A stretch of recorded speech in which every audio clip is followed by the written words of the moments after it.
Japan repairing centre की video में खुशामदीद। अस्सलाम-ओ-अलैकुम दोस्तों, जापान वर्कशॉप की गल करते पे बाइक की दोस्तों मुकम्मल असीं ट्यूनिंग कर रहे हैं।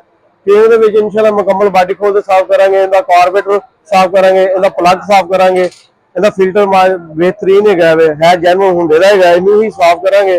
बगैर बैटरी का पानी पूरा करांगे और इंशाल्लाह इहदा लीवर बिल्कुल साफ कर दे, इत्थे ग्रीस लगावांगे अच्छी वाली बकायदा सारे इंशाल्लाह। और बकायदा दोस्तों ने पल्ले पुल्ले साफ करांगे, मुकम्मल गड्डी के काबले चेक करांगे। वीडियो अच्छी लगे लाजमी लाइक करो, लाजमी सब्सक्राइब करो।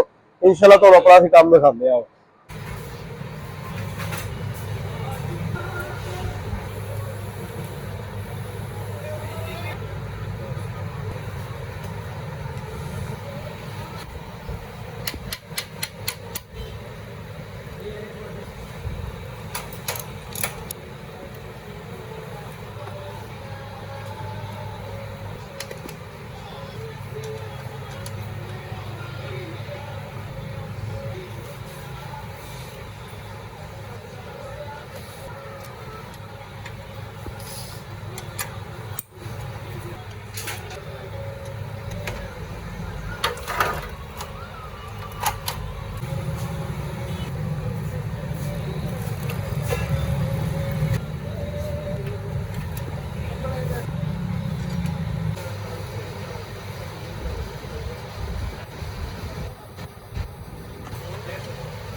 अगे हाथ ले जा।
ये ਤੁਹਾਡਾ ਅਕਲ ਵਾਲਾ